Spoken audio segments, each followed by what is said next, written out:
Il est 13 h, bonjour à tous. Merci de votre attention. Voici les titres à la une de l'actualité ce dimanche. Ce sont les fêtes de fin d'année. En cette période, vous le savez, la volaille est très demandée à table par les convives et autres consommateurs. Comment faire face à cette forte demande? Y a-t-il des raisons de craindre un manque de volaille sur le marché? Une chose est sûre, les aviculteurs de Bonon dans la région de la Maraoué, eux, rassurent. Ils sont prêts à faire face à la demande. Notre reporter Eugène Atoubé les a rencontrés.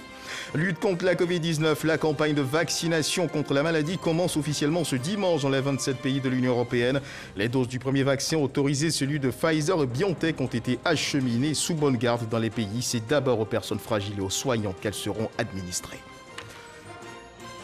Au Niger, près de 7,5 millions d'électeurs attendus aux urnes ce dimanche 27 décembre 2020 pour les élections présidentielles et législatives. Une trentaine de candidats sont en lice pour succéder à Mahamadou Issoufou. Ouverture des bureaux de vote ce dimanche matin.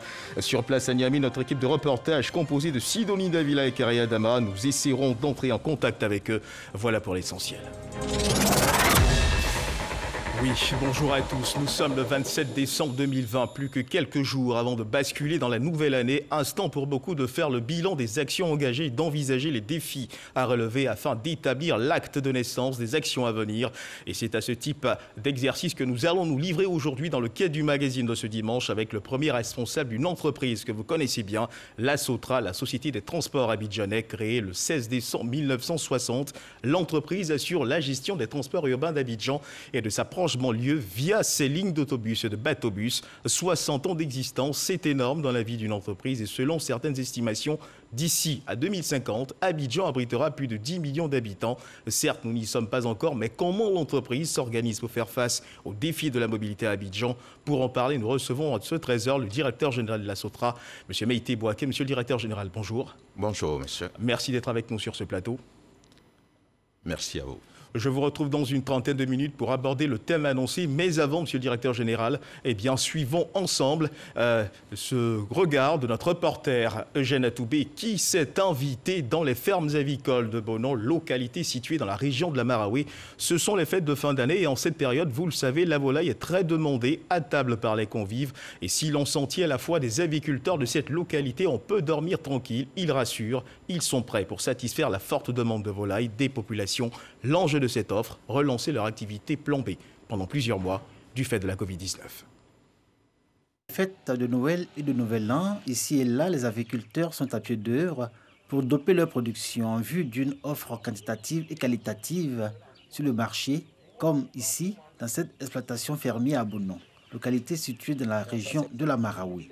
L'essentiel de la production de poulets de chair, pondeuses, pintades, canards et dindons est réservé aux commandes et à la distribution sur les marchés pour soutenir la demande en volaille durant cette période de fête.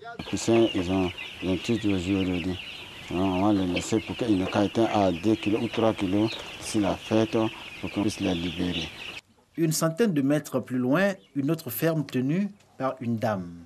Tôt le matin, elle est venue superviser les travaux que nécessite la remise en marche de son exploitation arrêtée pendant 9 mois en raison de la pandémie liée au coronavirus.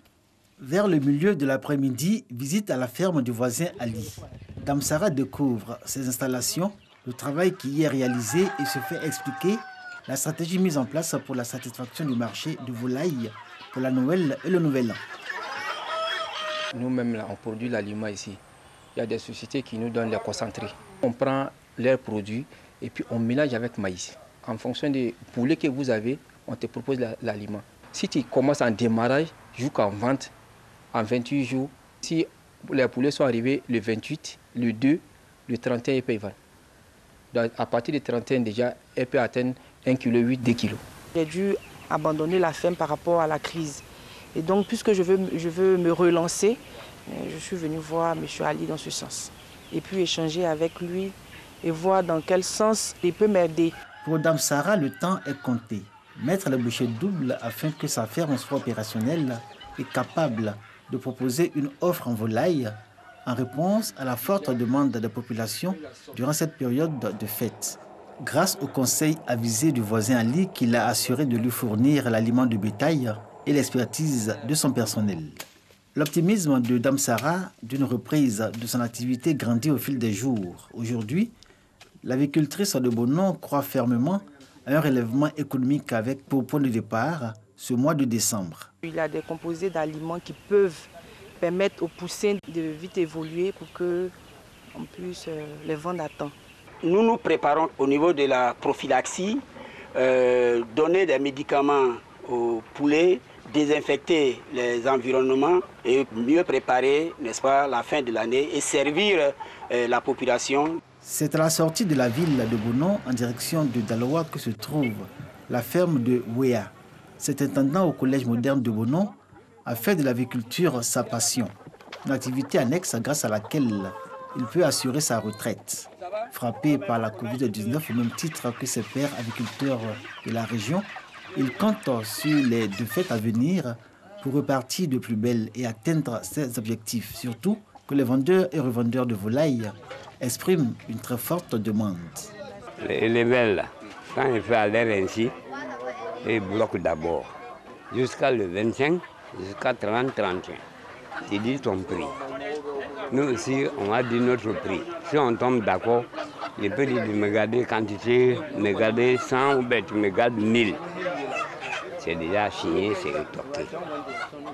Nous, notre objectif, c'est que nous nous sommes dit, c'est de servir la population et donner des bons poulets à la population. C'est ce que nous nous sommes dit. C'est un objectif que nous nous sommes fixés. D'une ferme à une autre, les commandes reçues des différents clients à Bonon ou dans les localités voisines comme Boisflé, Gonaté et Daloa sont importantes. Si cela est un indicateur d'un relèvement économique post-Covid, les agriculteurs sont confrontés à un autre défi, celui de l'offre capable de ravitailler un marché qui se montre de plus en plus demandeur en cette période post-Covid-19.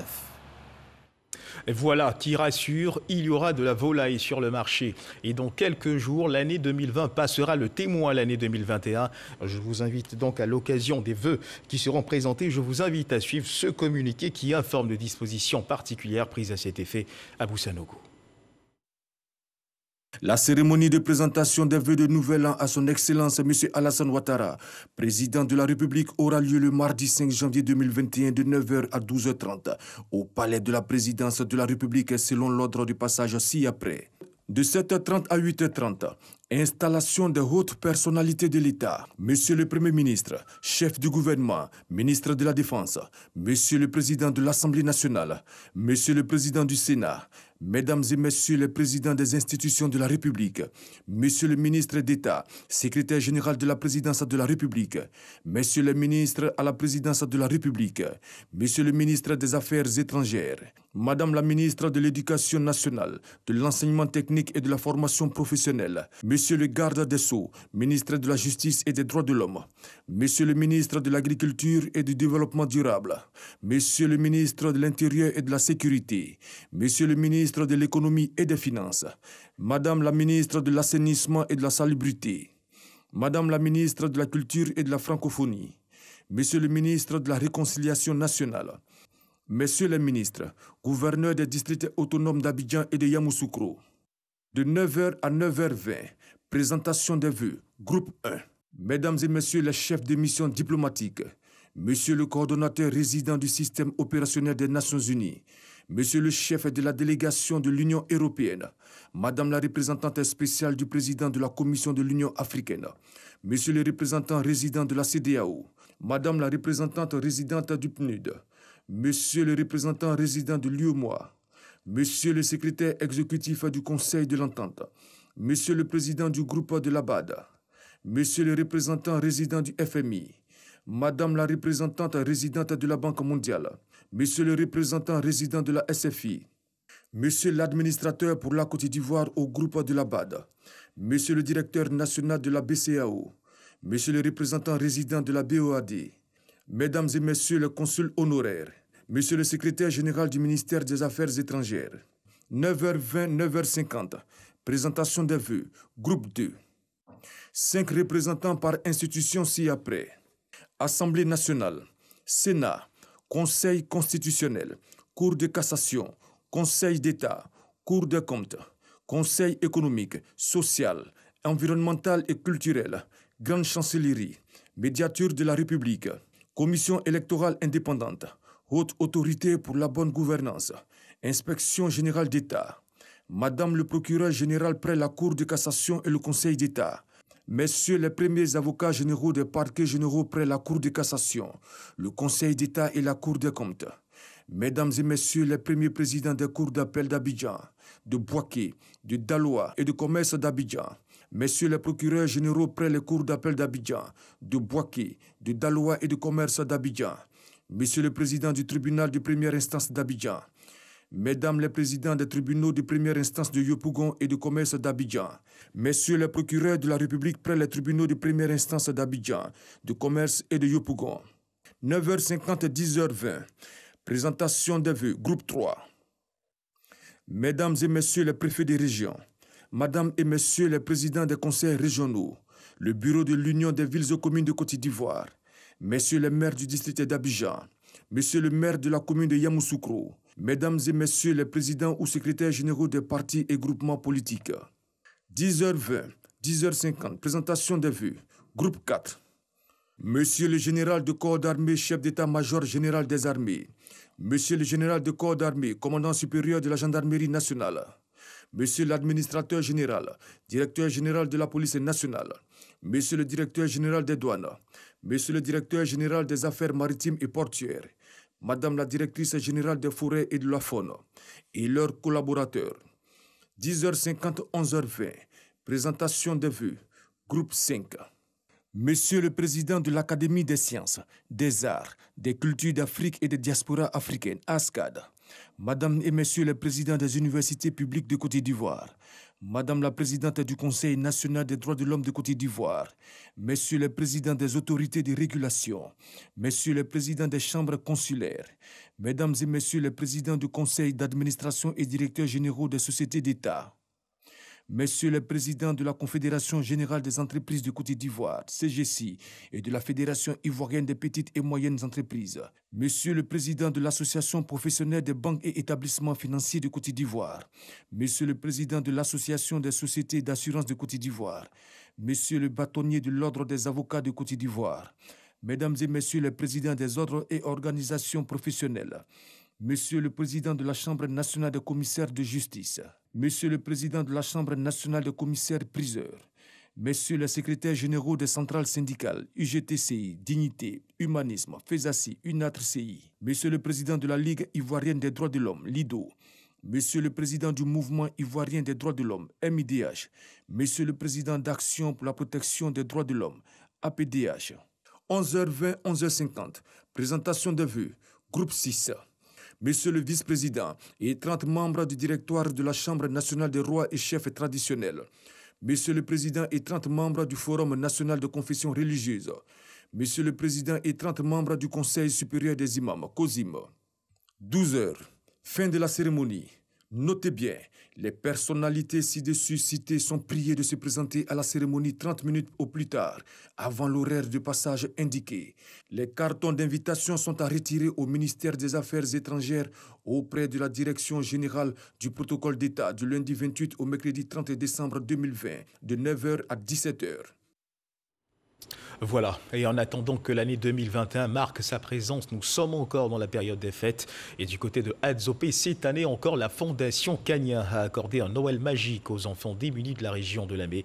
La présidente de cette fondation, Florence Hachi, a soulagé plus de 2000 enfants venus des villages des 4 départements de la région de Lamé. Et cette année, l'accent a été mis sur la sensibilisation des parents au respect des droits des enfants et sur la lutte contre le travail des enfants. Mamadou Kouassi. Pour cette édition, les enfants sont venus de plusieurs villages de la région de Lamé. Ils étaient plus de 2000 enfants issus des familles démunies qui ont communié avec la présidente de la Fondation Kanié. Florence Hachi a saisi l'occasion de cette journée dédiée à l'enfant de la région de Lamé pour inviter les parents au respect des droits des enfants. Elle a également rappelé que les enfants, vecteurs de paix et de cohésion sociale, doivent être assistés dans leur éducation. C'est sous le signe de la paix, de la cohésion sociale, deux termes qui sont très chers au ministre Patrick Hachi, président du conseil régional de Lamé, et de la première dame qui dit non aux violences faites aux enfants, au travail dans les champs. C'est pour cela que nous sommes là aujourd'hui, pour renforcer la cohésion sociale, parce que sans la paix, tous les enfants que vous voyez là n'auront pas d'avenir. Ce sont les bras chargés de cadeaux que Florence Hachi est venue à cette rencontre. Chacun de ces 2000 enfants issus des 4 départements de la région de Lamé, à savoir à Zopé, à Coupé, à Lépé et à Kassatobrou, a reçu un cadeau de la part de Florence Hachi, épouse du président du conseil régional de Lamé, le ministre d'État Jérôme Patrick Hachi. Les enfants, satisfaits des cadeaux reçus, pour certains pour la première fois de leur vie, ont exprimé leur reconnaissance à la présidente de la Fondation Kanié. Ils ont promis de meilleurs résultats scolaires afin de toujours bénéficier des cadeaux. La marraine soutient que pour la prochaine édition de cette journée dédiée à l'enfant de la région de Lamé, ce sont plus de 5000 enfants qui seront pris en compte tout en mettant en avant la culture de l'excellence. Et à Gonaté, les enfants de cette localité n'ont pas été oubliés. Le Rotary Club de Daloa a rendu inoubliable cette période de fête de Noël. Les meilleurs élèves et les enfants démunis du groupe scolaire de Gonaté ont reçu plus de 500 cadeaux de la part du Père Noël en présence du représentant du ministre Mamadou Touré, parrain de la cérémonie, Franck Quadio. Ambiance bon enfant au groupe scolaire de Gonaté.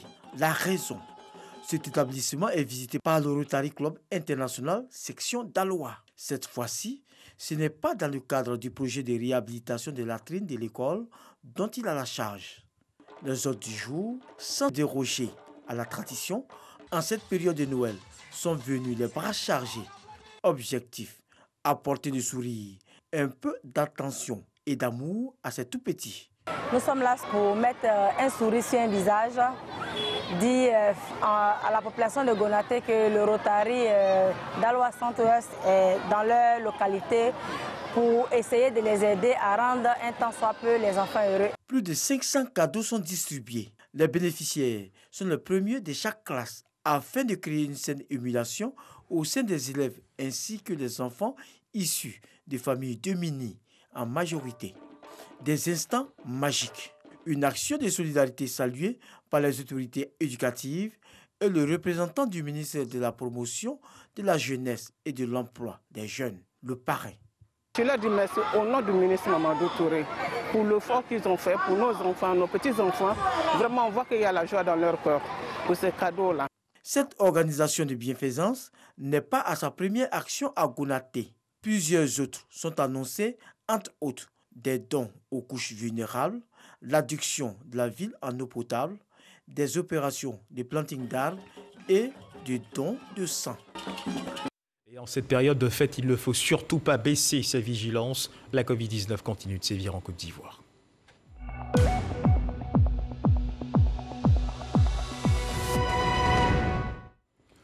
Et mesdames et messieurs, pendant que le monde entier prépare le passage à la nouvelle année, la riposte contre la Covid-19, elle prend forme. La campagne de vaccination contre la Covid-19 commence officiellement ce dimanche dans les 27 pays de l'Union européenne.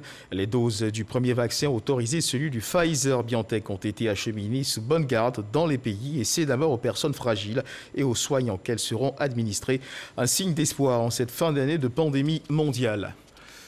Et on change de registre pour parler cette fois de la reconnaissance du mérite des meilleurs seigneurs d'EVA. Ils ont été récompensés à Yamoussoukro, 3 hommes et 3 femmes qui ont reçu plusieurs lots en nature et en espèces.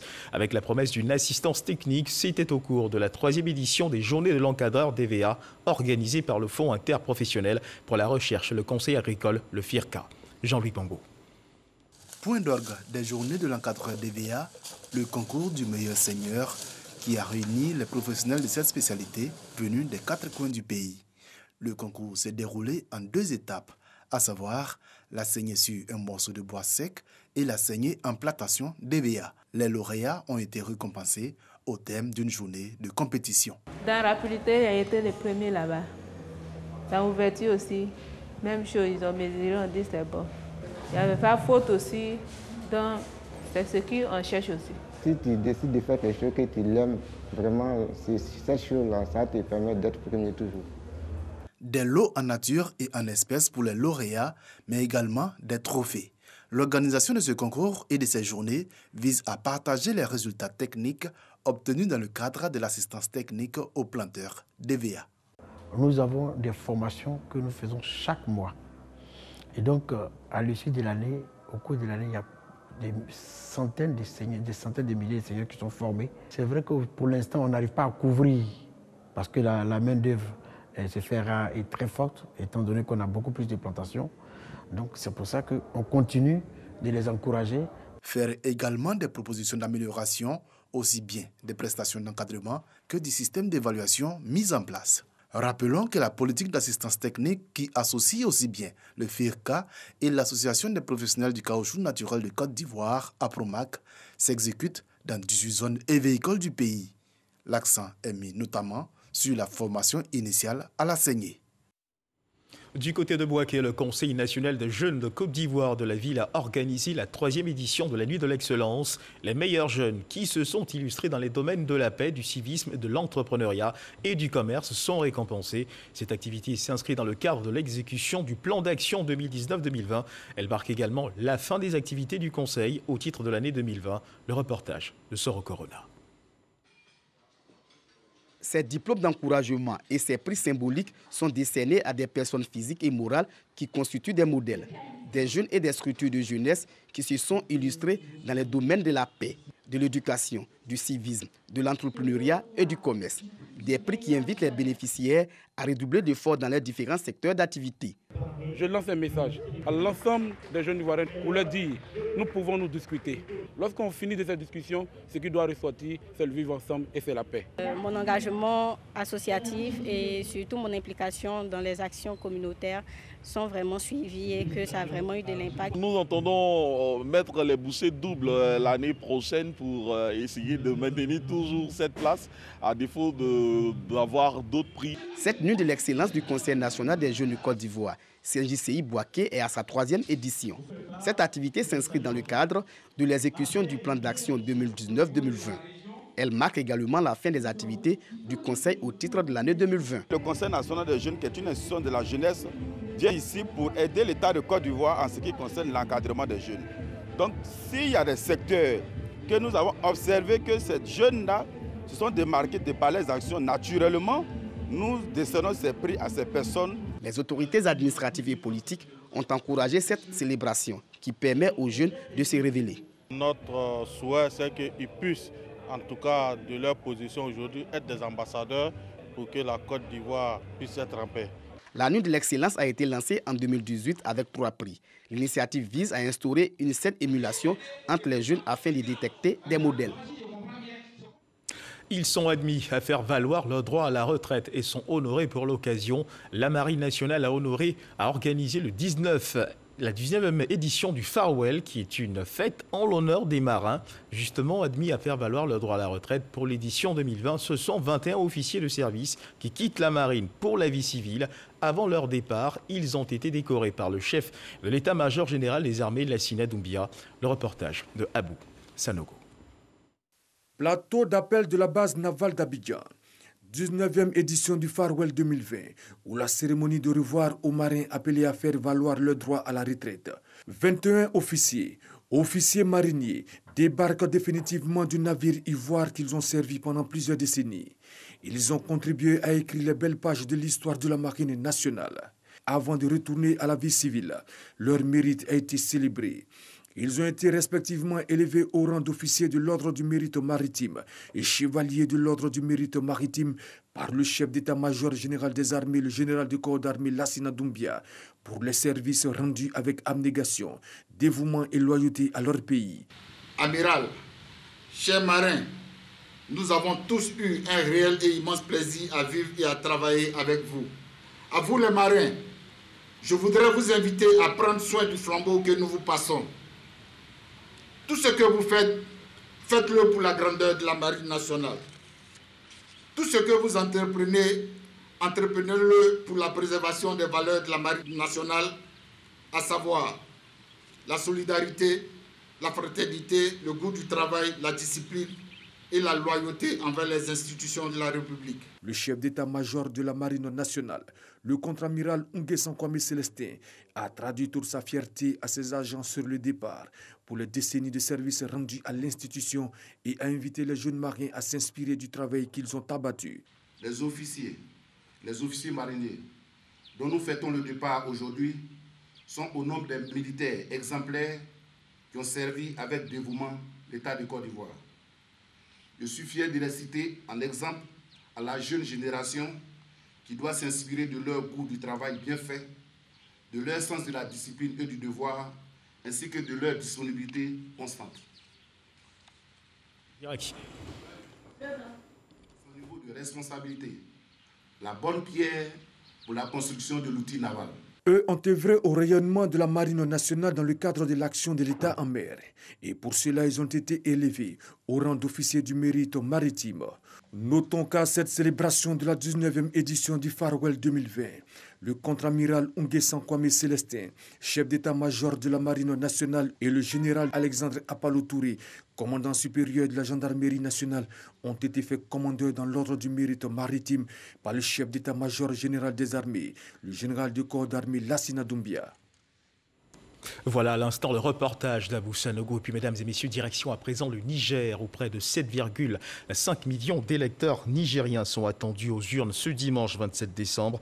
Pour les élections présidentielles et législatives, une trentaine de candidats sont en liste pour succéder à Mahamadou Issoufou. Nous avons sur place à Niamey une équipe composée de Sidonie Davila et Kéré Adama. Leur compte rendu dans notre édition de 20h à suivre donc ce soir.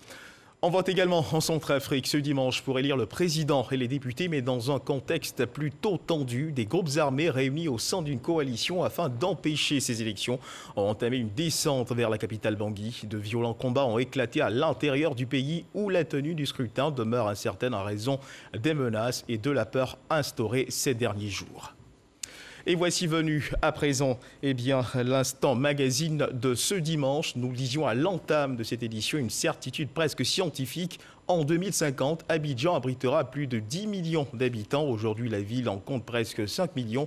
Il faut répondre aux besoins de déplacement de ces populations. Pour en parler, le directeur général de la SOTRA est avec nous sur ce plateau. Monsieur le directeur, ravi de vous retrouver.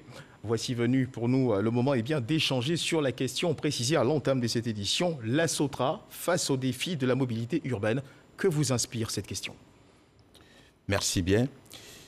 La mobilité urbaine est un élément important du gouvernement de la Côte d'Ivoire. À ce titre, il a initié plusieurs projets structurants. D'abord, le renforcement de la capacité de la SOTRA, le projet de métro, le projet des BRT, et aussi le développement du transport lagunaire. Tout ceci pour améliorer la mobilité de la population abidjanaise. Dans ce contexte, la SOTRA est un acteur majeur. Disons que toute cette organisation, à la date d'aujourd'hui, s'organise autour de la SOTRA, où la SOTRA sera un élément important dans ce système de transport urbain à Abidjan. Alors, monsieur le directeur général, vous venez de le dire, la SOTRA veut être un acteur majeur de la mise en place d'un système de transport urbain de qualité au profit de la population abidjanaise. Inscrit dans cette logique depuis 2017, le gouvernement a entrepris de renforcer le parc automobile de la SOTRA. Où en est-on exactement aujourd'hui?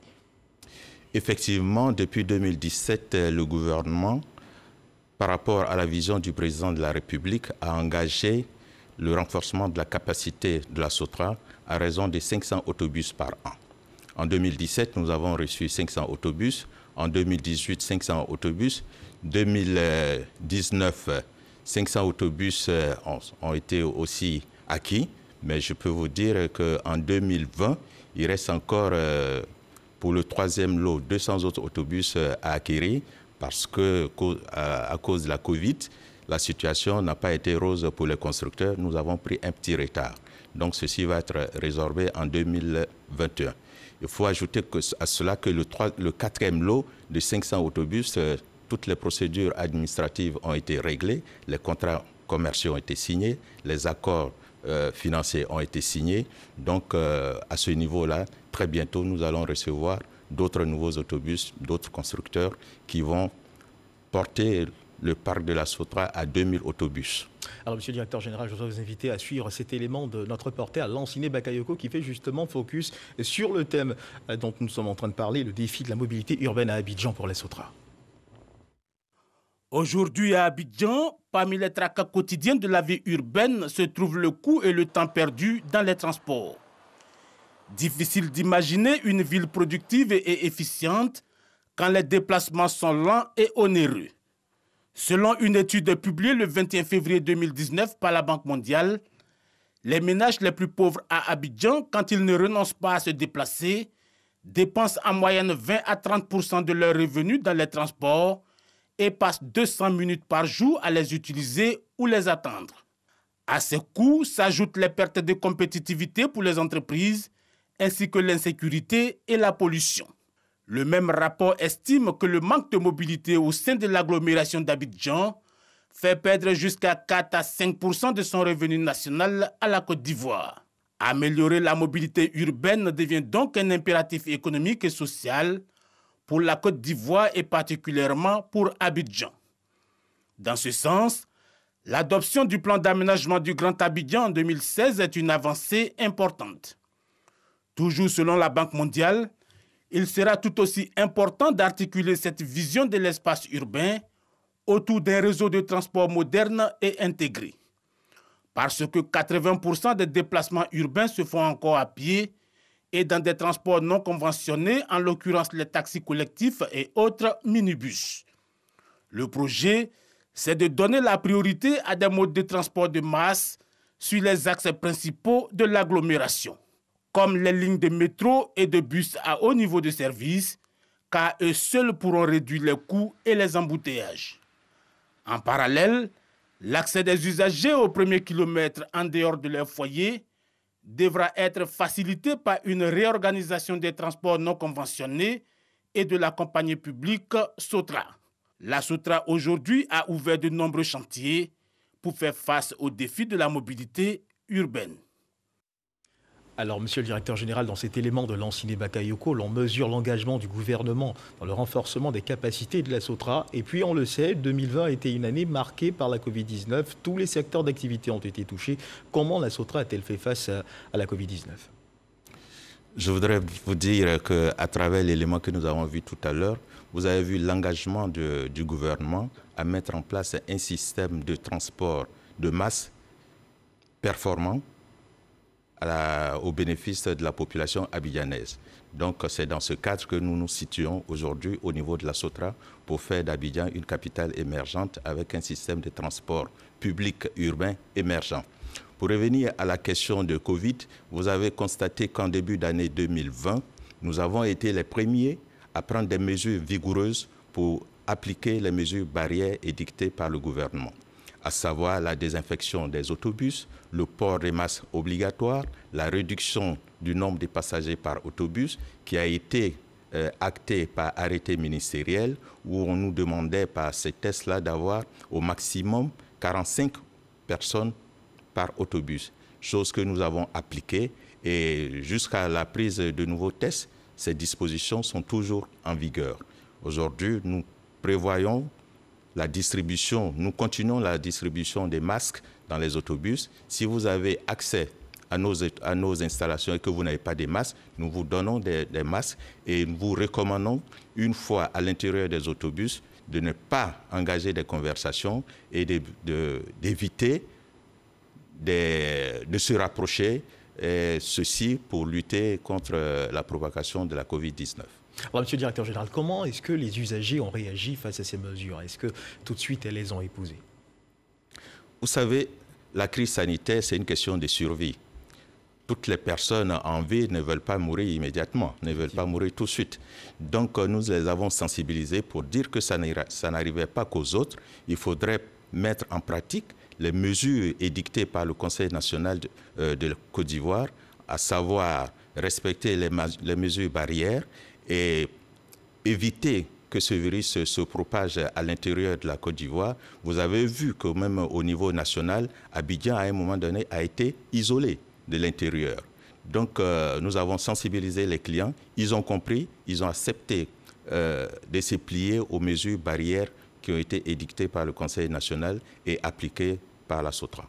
Alors, monsieur le directeur général, une des réalités que vit la Sotra, c'est bien triste de le constater depuis bientôt 2 décennies, vos autobus sont vandalisés, sont caillassés lors d'événements ou de mouvements d'humeur, généralement en saison, en période politique ou lorsqu'il y a des incompréhensions avec des syndicats. Comment est-ce que vous gérez tout cela? Je prends pour exemple la semaine, il y a quelques semaines déjà, nous étions en pleine période électorale et certains de vos bus ont été caillassés. Alors aujourd'hui, où en est le bilan? Qu'en est-il du bilan de ces bus-là? Vous avez souligné tout à l'heure que lors des manifestations, les autobus de la SOTRA étaient l'objet de vandalisme. Il faudrait souligner quand même qu'aux yeux de la population, c'est une réalité d'ailleurs, que la SOTRA est un élément régulateur de la vie dans la ville d'Abidjan. C'est-à-dire, tant que la SOTRA marche, tout marche. Et une fois que les autobus de la SOTRA sont arrêtés, même ceux qui ont des autobus, leurs véhicules pour aller au travail, refusent d'aller au travail disant que il y a quelque chose qui ne marche pas parce que les autobus ne sont pas dehors. Donc, partant de ce fait, toutes les manifestations, toutes les grèves ou toutes les intentions de manifester contre le gouvernement, il faut s'attaquer à la SOTRA pour que la SOTRA arrête de circuler et faire porter en même temps le chapeau, ou du moins dire que leur mot d'ordre a été respecté et que la ville d'Abidjan a été bloquée. Chose que nous ne voulons pas, parce que notre mission, c'est de desservir la ville d'Abidjan, assurer la mobilité des populations, quelles que soient les circonstances. C'est ce que nous faisons. Et maintenant, les mesures prises pour continuer notre service, nous procédons par isolement. Lorsque nous avons une zone qui est détectée comme zone dangereuse, nous isolons cette zone et nous continuons à desservir les autres parties d'Abidjan pour assurer la continuité de notre service, objet de notre convention de concession. Maintenant, qu'est-ce qu'il faut pour prévenir, pour ne pas que ces actes-là soient impactent la SOTRA? Justement. Nous prenons des dispositions, nous passons par la sensibilisation d'abord des populations, par des messages, leur dire qu'il était quand même révoltant de constater, lorsqu'il y a des mouvements, qu'on s'attaque aux autobus. Ce sont des actes révoltants qui sont incompréhensibles, qui sont absurdes. Donc nous expliquons aux populations que l'outil SOTRA, c'est leur outil. C'est l'outil de toute la population, quelle que soit votre conviction politique, quelle que soit votre religion, quelle que soit votre race, parce qu'un autobus à l'arrêt ne demande pas qui êtes-vous avant de monter. Justement. Et est-ce qu'on peut avoir un bilan de ces actes de vandalisme? Le bilan de cette année, surtout à l'approche des élections présidentielles, nous avons eu à perdre 58 autobus. 58 autobus avec un bilan financier de plus de 2 milliards de francs CFA. Et ce qui est important, quand on voit les sacrifices qui ont été consentis par le gouvernement pour doter Abidjan d'un transport moderne, de masse, alors ceci, nous sommes révoltés en voyant ce genre d'actes. Mais aujourd'hui, nous prenons des dispositions pour que ça ne se répète pas. Nous avons créé un cadre avec les mairies, les jeunes dans les différentes communes pour anticiper ce genre de vandalisme. Et vous faites bien de le faire parce que j'allais vous demander, mais on a l'impression que ce n'est pas une surprise, ça ne date pas d'aujourd'hui. À chaque fois, on a l'impression que la SOTRA se laisse surprendre par ce genre de manifestation. Pourquoi, en amont, on ne prend pas la précaution d'empêcher ces choses-là? Oui, vous savez, un autobus, il peut être pris dans un piège. D'accord. Je vais vous expliquer, par exemple, nous avons eu le cas de la Riviera sur la route de Benjerville, où nous n'avons pas eu de manifestation connue, mais 2 ou 3 individus sont venus, ils ont bloqué 2 véhicules, 3 véhicules avant le bus pour l'immobiliser, sachant qu'il ne peut pas le dépasser, et venir par derrière avec des bouteilles d'essence pour mettre le feu. Voilà ce qui se passe. Sinon, nous prenons des dispositions pour éviter les zones à risque lorsqu'il y a des manifestations. Nous isolons ces zones-là. Aujourd'hui, je peux vous dire qu'il y a certaines zones encore du côté de Yopougon qui sont toujours isolées, mais nous sommes en train de préparer une rencontre avec la mairie pour essayer de reprendre le service dans ces zones-là après que nous ayons eu des rencontres avec la jeunesse, la mairie, les chefs religieux, les chefs de communauté pour le bien de la population de ces zones qui sont isolés. Alors, de grands projets sont annoncés pour améliorer la mobilité urbaine. Le métro, le BRT, quelle sera la place de la SOTRA dans toutes ces innovations? Vous savez, ce système, vous avez annoncé des grands projets parce que le BRT, le métro, la SOTRA, c'est pour créer un système de transport urbain multimodal intégré, un système. au sein duquel la SOTRA aura une place prépondérante. Parce que vous n'imaginez pas que ce soit le métro ou le BRT, il faut éviter qu'il y ait conflit d'intérêts. Donc il faudrait certainement la part de l'État dans tous ces projets sera portée par la SOTRA, faisant de la SOTRA acteur du métro, acteur du BRT. Donc la SOTRA, dans sa version actuelle, va restructurer son réseau pour faire en sorte que les passagers soient rabattus sur ces axes lourds nord-sud pour le métro, est-ouest pour le BRT. Alors aujourd'hui, la SOTRA fait face à un environnement concurrentiel. Il y a quelques années, ce n'était pas le cas. Comment l'entreprise fait-elle face à justement cette concurrence-là? Oui, certainement vous parlez de concurrence sur le bateau, sur la lagune. Bien sûr. Aujourd'hui, nous ne pouvons pas parler de concurrence en tant que telle. Nous pouvons parler de complémentarité. Parce que malgré la présence des autres opérateurs privés sur la lagune, l'offre est en deçà des besoins. L'offre est en deçà des besoins. Le Grand Abidjan s'étend aujourd'hui jusqu'à Songon, où il y a la lagune, à Bata, où il y a la lagune, et même à Bingerville. Mais avant cela, le transport lagunais est limité entre Blokoso, Trècheville et Abobo-Doumbé. Maintenant, ça va au-delà. Le Grand Abidjan est baigné par un plan d'eau lagunaire qui doit être desservi. Ce n'est pas le cas encore. Donc, nous disons que c'est une complémentarité et il faudrait peut-être même développer encore plus le transport lagunaire pour être à la hauteur des attentes des populations. Alors, en termes d'employabilité, que représente la SOTRA aujourd'hui pour les jeunes Ivoiriens? Il faut dire qu'en termes d'employabilité, la SOTRA est une entreprise qui emploie beaucoup de personnel. Je vais vous donner un ratio. À la SOTRA, nous retenons un ratio homme-véhicule de 5. C'est-à-dire un autobus emploie 5 agents. 5 agents. 5 agents. Si vous avez 2000 autobus, ça fait 10 000 agents. Effectivement. Si vous avez 1000 autobus, ça fait 5000 agents. Donc, il y a un potentiel aujourd'hui, avec la livraison de l'ensemble de nos véhicules, il y a un potentiel d'emploi qui est créé au niveau de la SOTRA.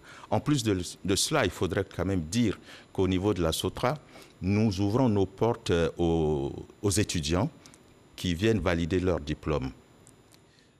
Avant la Covid, c'était près de 1500 élèves qui venaient valider leur diplôme. Pour des stages entreprises. Pour des stages entreprises à la SOTRA. La Covid a fait que ce rythme a été retardé. Nous sommes en contact avec le ministre de la Jeunesse et de l'Emploi qui sait qu'au niveau de la SOTRA, nous faisons beaucoup pour la jeunesse à travers le PGDEC, à travers des stages individuels, à travers ce qui fait que nous avons 1500 élèves qui transitent par la SOTRA par an pour valider leur diplôme. Ce n'est pas rien et c'est quelque chose d'important et c'est ce que le gouvernement nous demande et c'est ce que nous essayons de faire. Et comment voyez-vous la SOTRA de demain? Avec de belles perspectives certainement? Oui, bien sûr. Les perspectives de la SOTRA ils passent d'abord par intégrer à être un acteur majeur de ce système de transport multimodal intégré dont je vous ai parlé tout tantôt. Et ensuite, nous allons procéder à l'innovation, c'est-à-dire digitaliser notre exploitation en passant par la mise en service le système d'exploitation et l'information voyageurs avec l'introduction de